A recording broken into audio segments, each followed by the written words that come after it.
भारत माता की जय जय जय जय जय शिवाजी, जय जय जय जय जय भवानी।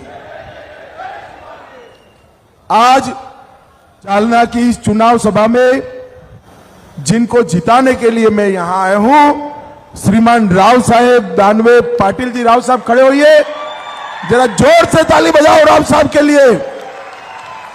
और आज के कार्यक्रम में यहां उपस्थित प्यारे भाइयों बहनों माताओं और मेरे जिगर के टुकड़े जैसे युवा मित्रों, आप सभी को नमस्कार, मेरा राम राम। सबसे पहले मैं पैठान के ज्योतिर्लिंग को, राजुरेश्वर गणपति मंदिर को, मम्मा देवी मंदिर को, गुरगा माता मंदिर को प्रणाम कर कर मेरी बात की शुरुआत करना चाहता हूं। आज मैं यहां आया हूं तब मराठावाड़ा मुक्ति संग्राम के वीर सेनानी जनार्दन मामा को भी प्रणाम कर कर मेरी बात की शुरुआत करना चाहता हूं। भाइयों बहनों, जब मराठावाड़ की इस धरती पर आया हूं तब सरदार पटेल और स्वामी रामानंद तीर्थ को भी प्रणाम करना चाहता हूं, जिन्होंने निजाम के पंजे से हमारे मराठावाड़ा को मुक्त करने का काम किया था। भाइयों बहनों, आने वाला चुनाव देश के लिए बहुत महत्वपूर्ण चुनाव।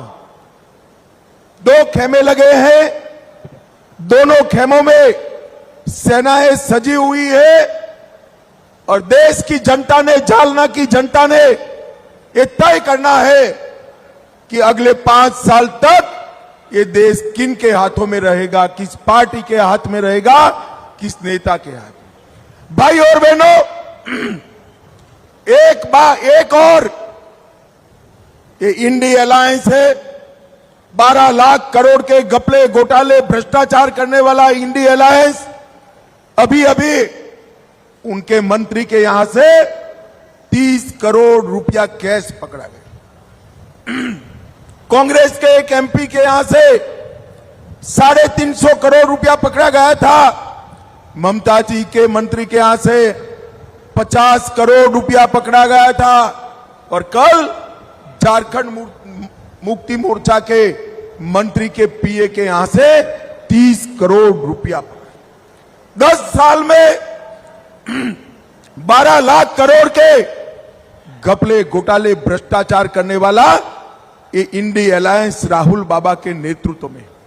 और दूसरी ओर 23 साल से मुख्यमंत्री और प्रधानमंत्री रहने के बावजूद जिनके खिलाफ 25 पैसे का आरोप कोई नहीं लगा सकता, ऐसे हमारे नेता नरेंद्र मोदी है मित्रों। ये दोनों के बीच में जालना वालों आपको तय करना है। एक और, थोड़ी गर्मी बढ़ते ही बैंकॉक और थाईलैंड छुट्टी पर जाने वाले राहुल बाबा है, और दूसरी ओर 23 साल से एक दिन भी की छुट्टी लिए बगैर भारत माता की सेवा में लगे हुए नरेंद्र मोदी है। ये दोनों के बीच में आपको चुनाव करना है। आज मैं यहां आया हूं तब राव साहब को दिया हुआ आपका एक एक वोट, उनके नाम के सामने जो कमल निशान है उस पर दिया हुआ एक एक वोट सीधा नरेंद्र मोदी को तीसरी बार प्रधानमंत्री बनाने के काम में आने वाला है।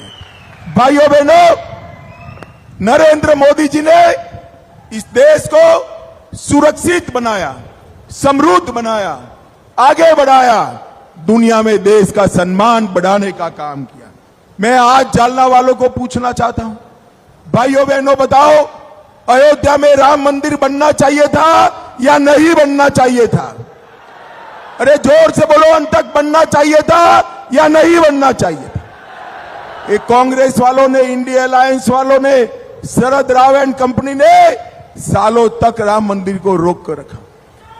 मोदी जी ने एक 5 ही साल में राम मंदिर का केस भी जीता, भूमि पूजन भी किया, और 22 जनवरी को प्राण प्रतिष्ठा कर कर जय श्री राम कर दिया। और भाइयों बहनों, जब प्राण प्रतिष्ठा का निमंत्रण इंडी अलायंस वालों को दिया गया, अलग अलग बहाने कर कर वो इसका बहिष्कार कर गए, क्योंकि उनको डर है कि रामलल्ला की प्राण प्रतिष्ठा में गए तो उनकी वोट बैंक उनसे नाराज हो जाएगी। उनकी वोट बैंक कौन है मालूम है ना जालना वालों? मालूम है या नहीं है? आप नहीं हो, मगर मैं बताता हूं, भारतीय जनता पार्टी वाले ये वोट बैंक से नहीं डरते हैं। हमने न केवल राम मंदिर, मोदी जी ने काशी विश्वनाथ का मंदिर का पुनरुद्धार किया और सोमनाथ का मंदिर भी सोने का बनाने का काम चल रहा है। भाइयों बहनों, मुझे बताइए कि ये जो कश्मीर है ये हमारा है या नहीं है? जोर से बोले, कश्मीर हमारा है या नहीं है? ये खड़गे साहब कहते हैं राजस्थान और महाराष्ट्र वालों का कश्मीर से क्या लेन देन है। अरे खड़गे साहब, आप 80 साल पार कर गए, मगर महाराष्ट्र वालों को नहीं जानते, जालना का बच्चा बच्चा कश्मीर के लिए अपनी जान दे सकता है मित्रों, जान दे सकता। जब ये धारा 370 की बात आई, सालों से ये कांग्रेस पार्टी, ये इंडी अलायंस वाले धारा 370 को संभाल कर बैठे थे। मोदी जी ने, आप लोगों ने उनको दूसरी बार प्रधानमंत्री बनाया। मोदी जी ने 5 अगस्त 2019 को धारा 370 को समाप्त कर दिया और आज पूरा कश्मीर भारत का एक अभिन्न हिस्सा बना है। मोदी जी ने आतंकवाद को भी समाप्त किया, नक्सलवाद को समाप्त किया और देश को सुरक्षित करने का काम नरेंद्र मोदी जी ने किया है। भाइयों बहनों, देश के 80 करोड़ गरीब, इंदिरा गांधी जी कहकर गई थी गरीबी हटाओ। राहुल बाबा, आपकी दादी ने वादा किया था, कोई कांग्रेसी ने पूरा नहीं किया। 80 करोड़ गरीबों के जीवन में आनंद लाने का काम, जीवन स्तर उठाने का काम अगर किसी ने किया तो हमारे नेता और प्रधानमंत्री नरेंद्र मोदी जी ने किया। 80 करोड़ गरीबों के घर में मुफ्त में अनाज भेजा, इसके साथ साथ नल से जल भेजा, गैस का सिलेंडर भेजा और 5 लाख तक का सारा दवाइयों का खर्चा, हॉस्पिटलाइजेशन का खर्चा आज नरेंद्र मोदी उठा रहे हैं। भाइयों बहनों, जालना वालों, आपको कोरोना का दोनों टीका लगा है या नहीं लगा है? जिसको दोनों टीका लगा है जरा दोनों हाथ उठाए जरा। सबको लगाए ना? किसी को 25 पैसा भी देना पड़ा है क्या? मोदी जी ने कॉफी पिलाकर 130 करोड़ लोगों को कोरोना का टीका लगाकर पूरे देश को कोरोना से सुरक्षित करने का काम नरेंद्र मोदी जी ने किया। और जब कोरोना आया तब उद्धव ठाकरे क्या कर रहे थे? उनके साथी कोरोना के दर्दियों की खिचड़ी में से मलाई खाने का काम कर रहे थे और मोदी जी लोगों की जान बचा रहे थे। भाइयों बहनों, आज मैं यहां आया हूं तब कहना चाहता हूं, जालना का स्टील उद्योग न केवल महाराष्ट्र, भारत की शान है। यहां से पूरे देश भर में स्टील सप्लाई किया जाता है, मगर अब यहां ड्राई पोर्ट बन रहा है। जालना का स्टील खाली देश में नहीं, दुनिया भर में जाएगा और जालना का डंका बजाएगा। यहां से कंटेनर भर भर कर स्टील पूरी दुनिया में जाने वाला है और ये काम किया है तो हमारे नेता देवेंद्र फडणवीस और नरेंद्र मोदी जी ने किया है। भाइयों बहनों, मुझे बताओ, औरंगाबाद का नाम संभाजी नगर होना चाहिए था या नहीं होना चाहिए था? अरे जोर से बोलो जरा, होना चाहिए था या नहीं होना चाहिए? ये उद्धव ठाकरे जी आने वाले हैं 2 दिन के बाद। जालना वालों, मैं आपको कहकर जाता हूं, उनको पूछना, जिन्होंने संभाजी नगर के नाम का विरोध किया वो कांग्रेस और शरद राव के साथ अब सत्ता प्राप्त करने के लिए इनके पैरों में पड़े हो। आज मैं बाला साहेब ठाकरे का स्मरण करना चाहता हूं। उन्होंने कहा था कि इसका नाम वीर संभाजी छत्रपति के नाम से, छत्रपति संभाजी महाराज के नाम से जब प्रस्ताव आया तो वो उनका स्वागत भी नहीं कर पाए भाइयों बहनों। जब उद्धव ठाकरे आए तब पूछना राम मंदिर बनाए अच्छा हुआ या बुरा हुआ, वो नहीं बोलेंगे। आप पूछना जरा धारा 370 हटी, ये अच्छा हुआ या बुरा हुआ, वो नहीं बोलेंगे। आप पूछना ट्रिपल तलाक हटाना चाहिए या नहीं हटाना चाहिए, वो नहीं बोलेंगे। वो तो वो पार्टी के साथ बैठे हैं जो ट्रिपल तलाक वापिस लाना चाहते हैं और सरिया के आधार पर इस देश को चलाना चाहते हैं। भाइयों बहनों, मुझे बताओ, अब ये देश मुस्लिम पर्सनल लॉ के आधार पर चल सकता है क्या? जोर से बोले, चल सकता है क्या? ट्रिपल तलाक वापिस लाना चाहिए क्या? ये उद्धव ठाकरे जी पद प्राप्त करने के लिए ऐसी पार्टियों में के साथ बैठे हैं। भाइयों बहनों, अभी अभी पाकिस्तान राहुल बाबा पर बहुत खुश है। हर रोज राहुल बाबा का समर्थन पाकिस्तान के लोग कर रहे हैं। आज सुबह सुबह मुझे दिल्ली में एक पत्रकार ने बताया कि भाई ये पाकिस्तान राहुल बाबा का समर्थन क्यों कर रहा है।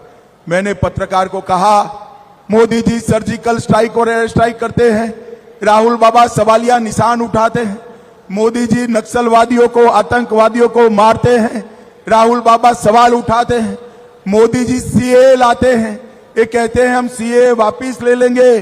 और इसलिए पाकिस्तान का पूरा एजेंडा अगर भारत में कोई आगे बढ़ाता है तो ये राहुल गांधी की कांग्रेस पार्टी बढ़ाती है। भाइयों बहनों, कांग्रेस पार्टी। और मेरी बात याद रखना, भगवान न करे ये कभी सत्ता में आए तो राम मंदिर पर भी बाबरी नाम का एक बड़ा ताला लगाने का काम, ये पाप एक कांग्रेस पार्टी कर सकती है। भाइयों बहनों, ये इंडी अलायंस के नेता, उनका कोई नेता ही नहीं। आप मुझे बताओ, कदाचित वो अगर जीतते हैं तो उनका प्रधानमंत्री का प्रत्याशी कौन है? हमारे यहां तो तय है, एनडीए के जीतने के साथ, भाजपा के जीतने के साथ 400 पार करने के बाद नरेंद्र मोदी तीसरी बार प्रधानमंत्री बनेंगे, ये हमारे यहां तय है। आप मुझे बताओ, इंडिया अलायंस जीतती है तो उनका प्रधानमंत्री कौन बनेगा? आप जवाब नहीं दे रहे हो। मैं एक एक कर पूछता हूं, ममता जी को बनाना चाहिए क्या? जोर से बोलो, बनाना चाहिए? स्टालिन को बनाना चाहिए? भाई आप हंसना मत जरा, अंतिम नाम पूछता हूं मैं, राहुल बाबा को बनाना चाहिए क्या? जब किसी इंडिया अलायंस के एक नेता को पूछा आपका प्रधानमंत्री कौन बनेगा, उन्होंने कहा एक एक साल बारी बारी बनेंगे। अरे इंडिया अलायंस वालों, ये भारत है, इतना बड़ा देश ऐसे नहीं चल सकता। आप भागीदारी कंपनी नहीं चला रहे हो। भाइयों बहनों, उनके पास ना नेता है, ना नीयत है, ना कार्यक्रम है। नरेंद्र मोदी जी के पास 10 साल का किया हुआ कामों का हिसाब भी है और 25 साल का एजेंडा भी नरेंद्र मोदी जी के पास है। नरेंद्र मोदी जी को तीसरी बार प्रधानमंत्री बनाने का मतलब है इस देश को हर क्षेत्र में दुनिया में भारत को नंबर 1 बनाना। नरेंद्र मोदी को तीसरी बार प्रधानमंत्री बनाने का मतलब है पाकिस्तान को गोली का जवाब गोले से देकर मुंह तोड़ जवाब देना। नरेंद्र मोदी को तीसरी बार प्रधानमंत्री बनाने का मतलब है करोड़ों करोड़ों युवाओं को विश्व के युवाओं के साथ 2-2 हाथ करने का मंच देना। और नरेंद्र मोदी जी को प्रधानमंत्री बनाने का मतलब है हमारे देश को दुनिया में प्रतिष्ठा दिलाना। भाइयों बहनों, मैं जब यहां आया हूं तब एक बात जरूर कहना चाहता हूं, ये इंडिया अलायंस वालों का 10 साल सरकार था। 10 साल में इंडिया अलायंस वालों ने महाराष्ट्र को सिर्फ 1,91,000 करोड़ रुपया दिया था, सिर्फ 1,91,000, जिसमें शरद राव जी खुद रेलवे कृषि मंत्री थे।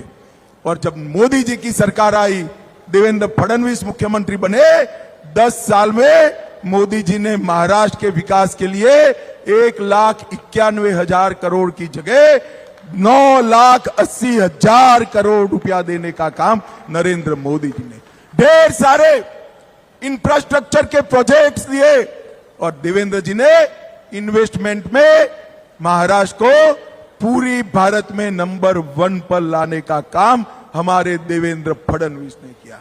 जालना वालों, अंत में मैं इतना ही कहना चाहता हूं, ये इंडिया अलायंस वालों के पास कोई प्रोग्राम नहीं है। वो देश को, महाराष्ट्र को आगे नहीं ले जा सकते। महाराष्ट्र को और देश को अगर कोई आगे ले जा सकता है तो केवल और केवल भारतीय जनता पार्टी के नेता नरेंद्र मोदी जी ले जा सकते हैं और कोई नहीं ले जा सकता।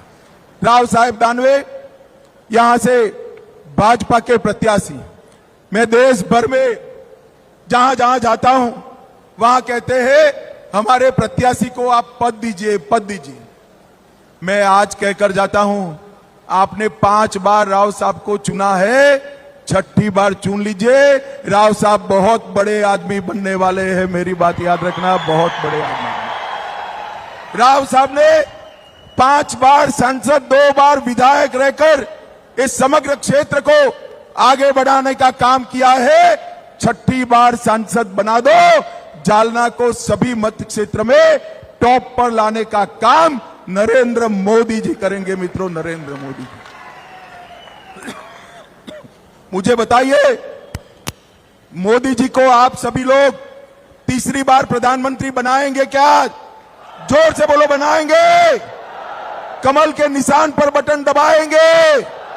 राव साहब दानवे को 6ठी बार सांसद बनाएंगे? 400 पार कराएंगे? तो मेरे साथ दोनों हाथ उठाइए, उठाइए दोनों हाथ, विजय के संकल्प की मुट्ठी पीछे और प्रचंड आवाज से बोलिए, भारत माता की जय श्री राम, जय जय श्री राम।